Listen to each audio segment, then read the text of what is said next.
So, former NFL player Antonio Cromartie recently ripped the NFL for its annual regular season schedule release. And while doing so, he actually thinks that the Ravens were done dirty.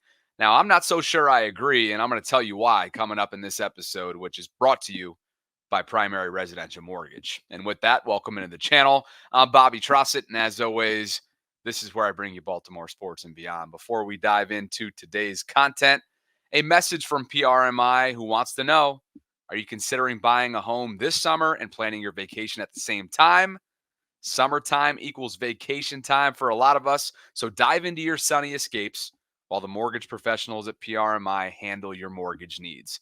You can enjoy the sun, and they've got your home covered. And right now, until July 1st of 2024 of this upcoming summer, Primary Residential Mortgage is covering the cost of your appraisal up to $550.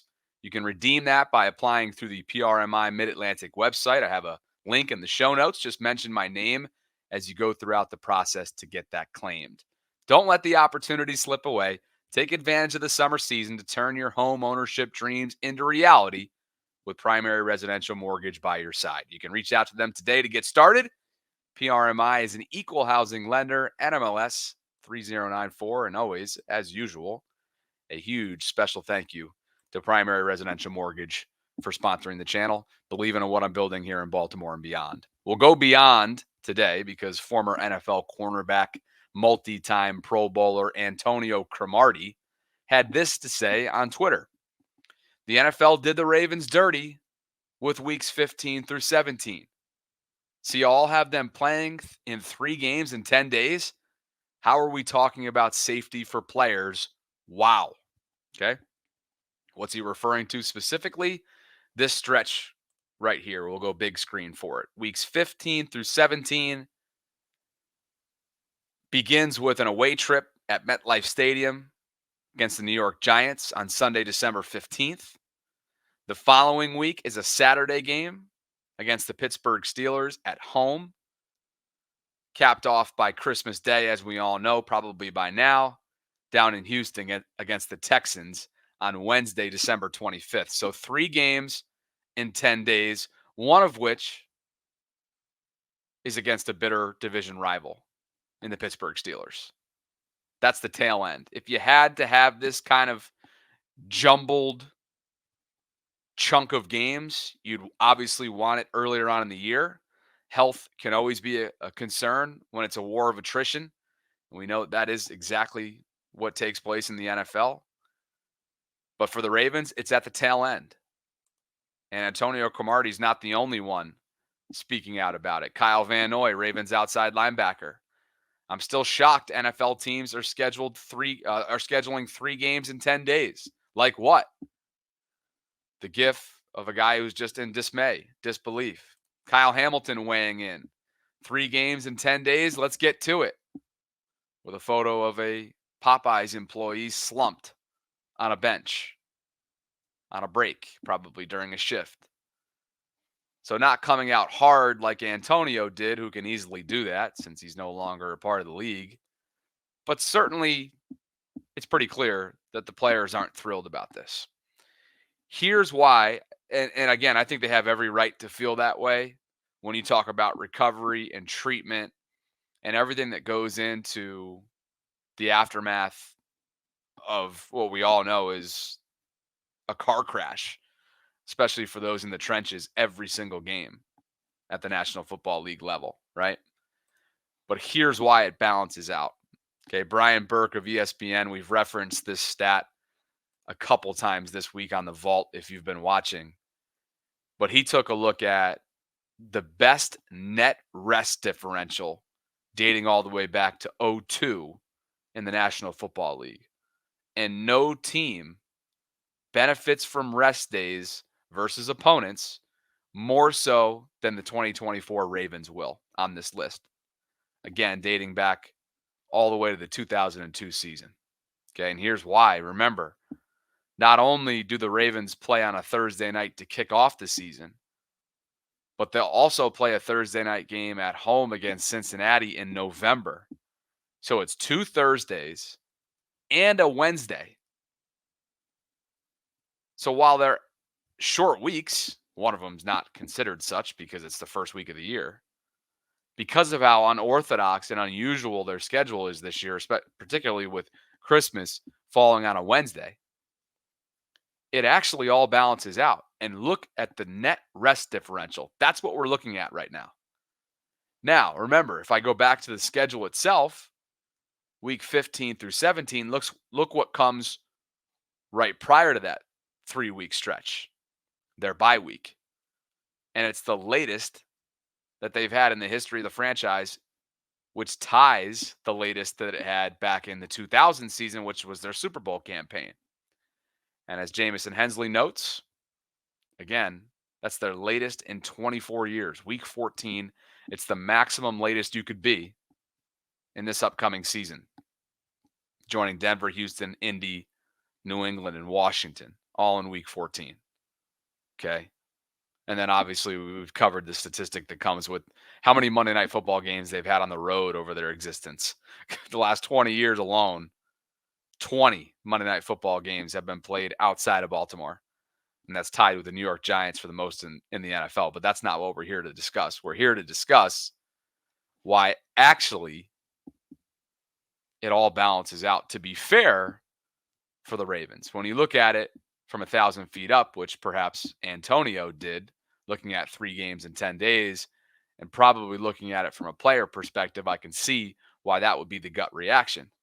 But when you look at this chart right here that looks at net rest and even deeper into it, which Warren Sharp is really good at from an analysis perspective, we are witnessing history. No team has ever seen, as you saw, as beneficial a schedule from a rest perspective like the Ravens will. Their net rest edge is the number one largest since at least 1990. Warren's database goes all the way back to then as a start date in terms of when information and statistics were being collected. He would venture to guess it's the number one largest in NFL history. Again, ESPN Analytics took a look back to 2002, and now Warren goes back with his database to 1990. Okay.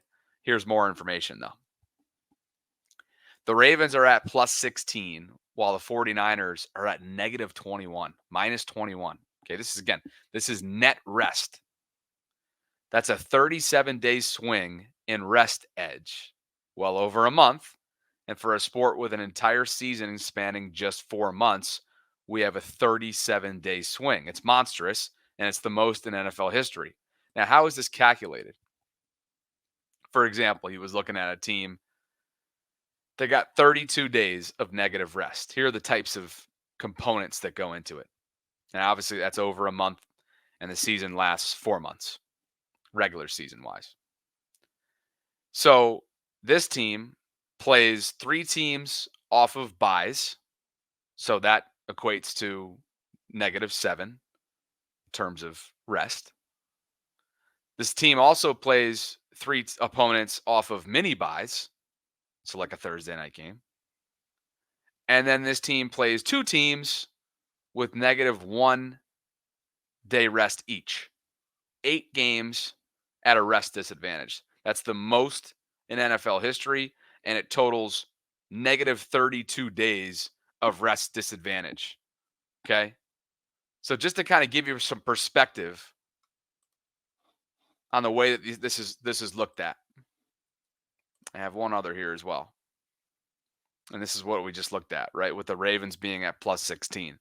That's a pretty significant gap between them and the reigning NFC champion San Francisco 49ers.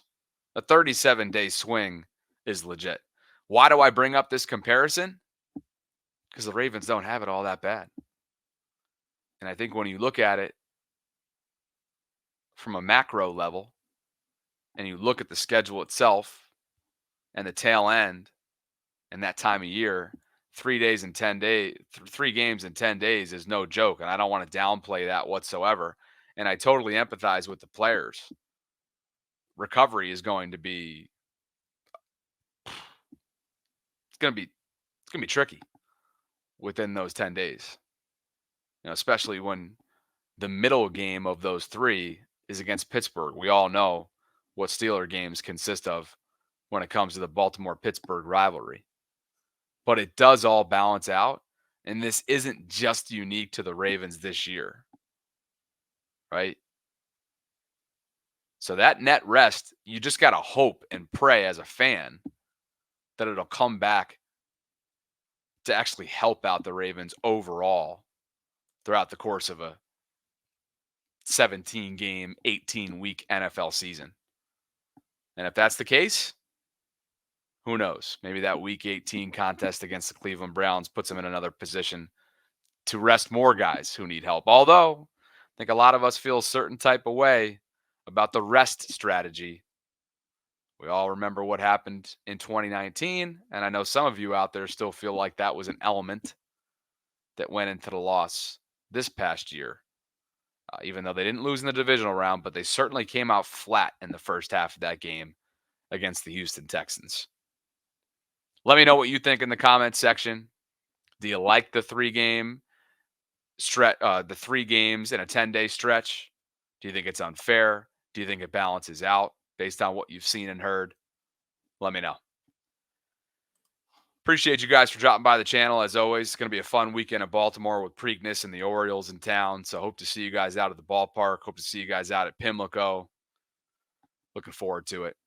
And I wanted to say thank you to Sean Howley and Adam Walsh for supporting me through Patreon. This is your monthly shout out, guys. Thanks for the love, and hope everybody has a fantastic weekend. Hopefully the weather turns around a little bit. It's been pretty shitty here of late in the Baltimore area, but looking forward to this summer, OTAs, training camp, mandatory minicamp, everything in between as we work our way towards the 2024 NFL regular season. So with that, I'll talk to you guys soon. Thank you to Primary Residential Mortgage for sponsoring this episode. And if you enjoyed this piece of content, like the video and subscribe to the channel if you haven't already done so.